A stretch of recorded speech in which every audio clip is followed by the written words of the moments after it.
एहतशाम साहब, साबिक chief selector साहब भी इस हवाले से बातें कर रहे हैं। वो कह रहे हैं जी बाबर आजम साहब को भी बड़े हम देख रहे हैं कि सोशल मीडिया पर उनको भी बड़ा हदफ तनकीद बनाया जा रहा है। कहते हैं जी ज़िद्दी हैं, अपनी मर्ज़ी की सिलेक्शन करते हैं और मज़ाहमत करते हैं अगर किसी और नाम का के हवाले से कहा जाए। उनके हवाले से भी बहुत सारी कंट्रोवर्सी पाई जा रही है।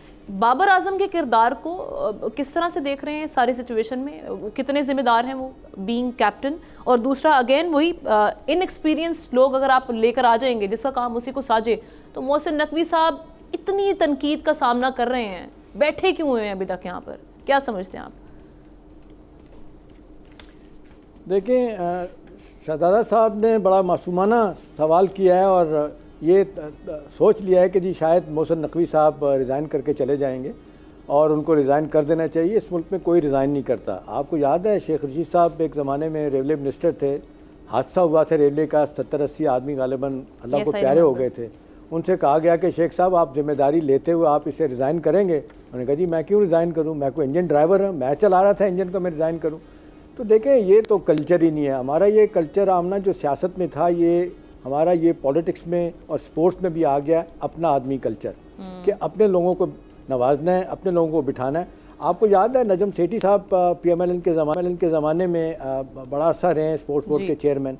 अभी इनकी हुकूमत के दौरान ही चेयरमैन थे और बड़ी लड़ाई हुई इस पे हुई सियासी तौर पर। जब पीपल्स पार्टी ने कहा, इसी दौर की बात कर रहा हूँ, पीपल्स पार्टी ने कहा और जरदारी साहब ने स्टैंड लिया कि भाई हमारे पास स्पोर्ट्स मिनिस्ट्री हमारे पास है, तो स्पोर्ट्स बोर्ड का चेयरमैन आप क्यों लगाएंगे, हम लगाएंगे।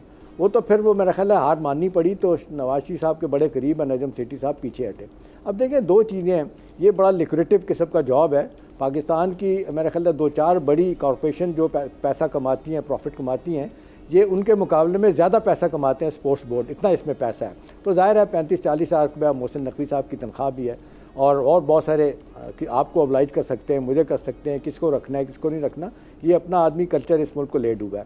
अब देखें, मुझे लाइटर नोट पे मैं बात करूँगा, हम ना 80s-90s में PTV में एक ड्रामा आता था 50-50, उसमें दिखाया पाकिस्तानी क्रिकेट टीम किस तरह खेलती है कि एक साहब 1 डाउन जाने के लिए पैड बांध के बैठे हुए हैं कि अब बंदा आउट होके आएगा तो मुझे जाना है, तो वो सिगरेट पी रहे होते हैं।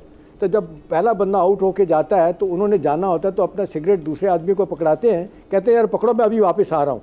मतलब उनका मतलब है कि मैंने भी आउट हो जाना है, मैं वापस आके अपना सिगरेट पूरा पीऊँगा। तो अभी तक वही इस तरह की सूरत हाल है इस वक्त, कौम का वही चल रहा है। कौम का गम और गुस्सा अपनी जगह पे है। अब आगे बाबर आजम की देखें, परफॉर्मेंस नहीं दे पा रहे। विराट कोहली का पीरियड एक ज़माने में आया था, उनके पास बुरा वक्त आया, फिर मुझे याद है बाबर आजम ने उनको एक ट्वीट किया था, मैसेज भेजा था, कोई बात नहीं वक्त भी गुजर जाएगा। भाई उनका वक्त गुजर गया, आपका वक्त गुजरने का नाम ही नहीं ले रहा। और फिर दूसरी बात है जो बांग्लादेश से हारने वाली बात है ना, हम ना देखें होम ग्राउंड पे इनके लीडर, इनके खिलाड़ी कहते हैं जी हम पिच को समझ नहीं पाए। वो जनाब बांग्लादेश से आके पिच को समझ गए, जो हमेशा खेलने वाले इनको पिच को नहीं समझ सके। मेरा ख्याल है वक्त आ गया अकाउंटेबिलिटी की जाए, सर्जरी की जाए। और ये जो जिन बुनियादों में खिलाया जाता है, मैं नाम नहीं ले जाता, अभी वर्ल्ड बैंक में एक हमारे खिलाड़ी, आप सब उनको जानते होंगे, उनके साहबजादे खेलते रहे, इतने मोटे हैं और कोई परफॉर्मेंस नहीं दिखा सके। अभी आप देख लें जिस तरीके से अमेरिका से आप हारे, उसके बाद उसी वर्ल्ड बैंक में आमना 115-16 स्कोर हिंदुस्तान ने बनाए थे और सारे तज्जियाकार कह रहे थे 97% वहाँ पे आ रहा था पाकिस्तान जीतेगा, 3-4% पे हिंदुस्तान था। वो किस तरीके से पार्ट जिसकी उन्होंने बाजी पलटी और वो जीत के आ गए। सवाल ये है कि जी इस स्टेज पे हमारे लोगों को माजत के साथ, वो ख्वाजा आसिफ साहब कहते हैं कोई शर्म होती है, कोई हया होती है, ये कहाँ चली गई है? मतलब कौम रो रही है, पीट रही है और कोई नोटिस लेने के लिए तैयार नहीं, इसलिए कि जी हमने उनको बिठाया, 2 ओहदे दे के तो कोई नहीं रोक सकता। तो मेरा ख्याल वक्त आ गया कि लोग, एक रह गई थी जिसपे हम प्राइड लेते थे क्रिकेट, अब उसका भी जनाजा निकलता चला जा रहा है। तो मेरा ख्याल है कुछ लोग तो अब कहना शुरू हो गए नहीं पाकिस्तान में इसको बैन नहीं कर दिया जाए, क्योंकि आप आमना देखें लोग जो मैच देख रहे होते हैं, आप यकीन करें बाज़ औक़ात तो कई पाकिस्तानियों के बारे में आता हार्ट अटैक से मर भी गए, माजी में भी मरे हैं देखते ही देखे मैच। भाई इतनी लोगों का इसका शौक है देखते। सर वो माजी में तो उस वक्त था, अब ये हम देख रहे हैं दिन ब दिन ये जो शौक था ना, ये इतने हम मायूस हो चुके हैं कि अब लिटरली अब हम उससे फॉलो ही नहीं करेंगे। बाबर आजम पे कहूँगा जी, बाबर आजम पे आदमी ये बात कहूँगा कि बाबर आजम को खुद रिजाइन कर देना चाहिए, इसलिए कि ना वो कैप्टनसी दिखा पा रहे हैं, ना ही अपना मैच प्रॉपर तरीके से खिलाड़ी के तौर पे अपने आप को खेल पा रहे हैं। तो मेरा ख्याल है वो कमर्शियल्स में वो ठीक-ठाक टीम बनाई जाए। ठीक है, चलें शाह साहब आपकी जानिब आ रहे हैं। वो तो अब जी और हवाले से भी कारकर्दगी दिखा रहे हैं, अब उनका मैं क्या नाम लूं, लेकिन छोड़ देते हैं उनको। ठीक है। सब्सक्राइब करें और बेल दबाएं ताकि कोई खबर रह न जाए।